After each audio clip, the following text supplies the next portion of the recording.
Now, if you're a cruising boater, one of the first options or toys you add to your boat obviously is a tender or an inflatable for your boat. Another market for boats like this is obviously people with smaller vehicles that don't have a big towing rating, maybe 1,000 pounds. A rigid inflatable boat is a great alternative if you have that small car. Now, there's a lot of choices on the market, but we're going to take a look at a boat that is pretty handy in a variety of different ways, and of course it's Highfield's CL 340.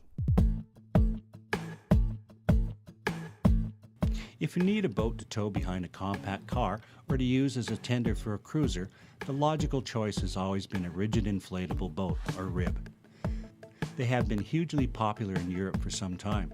When I had my cruiser, I had a 10.5-foot RIB that I used both for a tender and trailering, and enjoyed it immensely for many years. A welded aluminum hull rather than fiberglass reinforced plastic or polyester resin hull, FRP, makes this Highfield CL 340 very light. The result is a substantially stronger hull as well.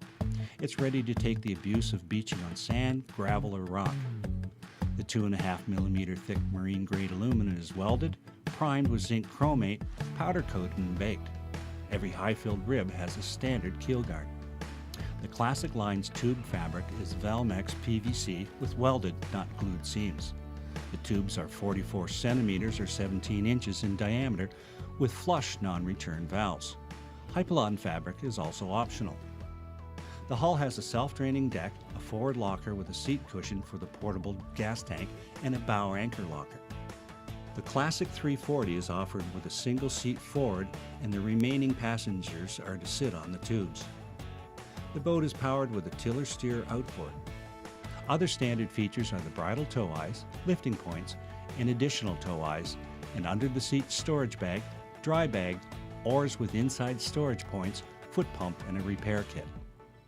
Being lighter, you can run a smaller outboard and benefit from a larger payload or add some practical options. The length and lightweight of our test boat allowed for the optional FCT console and bench seat, the ideal package if you spend a lot of time on the water. The seat with backrest has room for two, provides storage in the base, and in combination with the helm wheel and side-mounted controls is decidedly more user-friendly. A Yamaha F20 with electric start and power tilt moved this CL 340 with reasonable authority. I was impressed with the hull design of this small RIB. With a 20 horsepower 4-stroke outboard, the additional console and seat, and virtually nothing but half a tank of fuel forward, bow rise was absolutely minimal and it was on plane quickly. The CL 340 topped out at a quite respectable 24 miles per hour, but would be more efficient at 15 to 18 miles per hour. Tossing the RIB aggressively into turns across its own wake surprised me. Most small RIBs will become unsettled and skip sideways, not the Highfield. It just continued on smoothly through the turn.